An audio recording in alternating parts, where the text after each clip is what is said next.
If one were to count the lives of Pema Lingpa before this birth, it would be like trying to count every grain of sand in the Ganges. But if there's a true beginning to his story, it starts in the pure realm of Guru Rinpoche.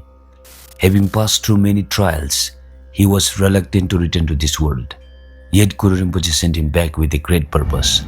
And that is how he came to be born among us. In the sacred traditions of Buddhist hagiography, the birth of great masters is often marked by extraordinary signs. Before the birth of Pema Lingpa, his mother experienced dreams filled with wonder. She felt light and joyful, and saw the sun and moon shining together in the sky. Celestial maidens sang and danced, and a radiant lady holding a turquoise vase dissolved into her, as if blessings themselves had entered her being. His father dreamed of drawing sacred mandalas and of the sky filled with holy text and luminous syllables, signs that a child of great destiny was about to be born. At daybreak on the 15th day of the second month of the Iron Horsed year, 1450, the child named Phuntsho was born in the Tang valley of Bumtang. It is said that light and rainbows surrounded him for 3 days, and visiting masters prophesied that he would grow to benefit the teachings of the Buddha and all beings.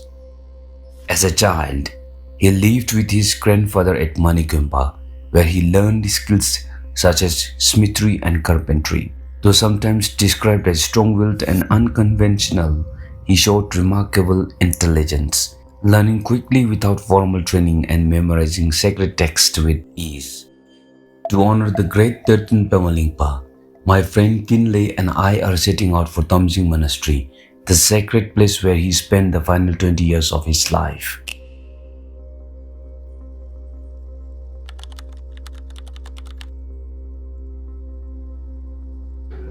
Monks have begun their session after lunch. We'll just go inside and show you all the program. Today marks the 505th anniversary of the great 13 Kings Parinirvana. At Konchusum Lakang, I could see the native Bumtangpas gathering in deep devotion to remember him. This sacred monastery is lovingly looked after by Sungtul Rinpoche, the speech incarnation of Pema Lingpa. Even after 505 years, his presence is not just history, it is living faith in the hearts of the people. In the summer of 1475, a mysterious wanderer appeared, leaving behind a scroll that pointed toward a hidden destiny buried beneath the waters of the valley. On a full moon night, under a sky heavy with silence, Pema Lingpa stood before the dark pool of Mebarcho. With unwavering resolve, he entered a trance and plunged into the depths, disappearing into the unknown. Moments later, he emerged, carrying a sacred casket filled with hidden teachings, as if the river itself has released its secrets. But doubt still lingered among the people. Before a vast crowd, he returned to the waters, holding a burning lamp. Raising his voice, he swore, if he were truly the hudson of Guru Rinpoche, he would return with the treasure, and flame would not be extinguished. Then without hesitation, he stepped into the abyss. The waters closed over him. Silence fell, and when he rose again, holding sacred relics, the lamp still burned. In that moment, faith ignited across the land, and the name of Pema Lingpa became legend. Pema Lingpa led an incredibly mobile life, traveling across what is now Bhutan and even into Tibet and Arunachal Pradesh.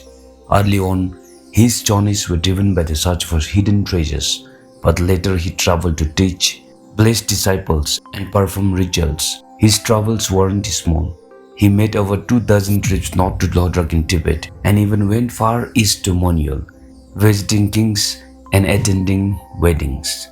Wherever he went, huge crowds gathered for his teachings, once even 9,000 people in Tibet.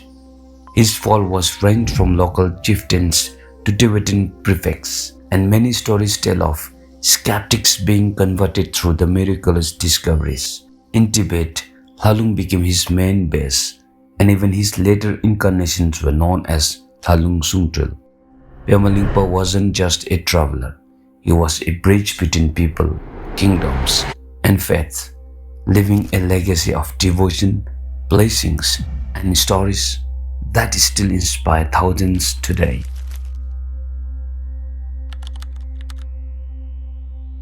When we speak about the great masters of the past, we often imagine lives filled only with miracles and reverence.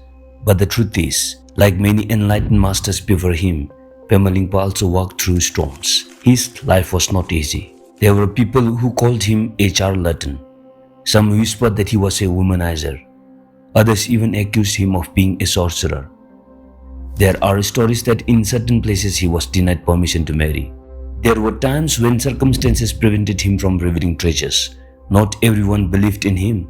Not everyone welcomed him. During his lifetime, skeptics openly accused him of fraud. They doubted the divine origin of the dharma he uncovered. To them, these sacred revelations were nothing more than clever performances. In 1989, scholar Michael Harris, in his book Hidden Treasures and Secret Lives, even argued that Pema Lingpa staged his revelations to gain influence and authority. According to this interpretation, his spiritual rise was a calculated move rather than a destined mission. And then there is the famous incident at Phuntsho, the burning lake. Devotees revere it as a miracle, Pema Lingpa diving into the water with a lit butter lamp and emerging with sacred treasures, the flame still burning. But critics see it differently. They suggest it may have been staged to solidify his reputation and silence doubters. As his lineage grew stronger and became closely connected with Buddhist royalty, his influence expanded rapidly, and with influence comes rivalry. His rise as a tantric master sparked suspicion among contemporaries, who questioned how quickly he gained spiritual and political authority. But here's the deeper reflection. Even great masters who shakes the world also shakes the comfort of ordinary minds. Accusations follow courage, doubt follows revelation. So when we look at his life, we are not just seeing miracles, we are seeing a human journey through criticism, resistance, and unwavering faith. And perhaps that is what makes his story even more powerful.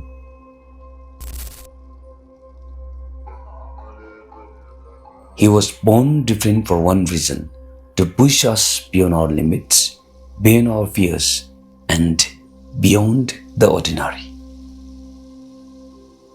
I know this short video can never fully capture the vast legacy of this great master, a legacy as boundless as the sky.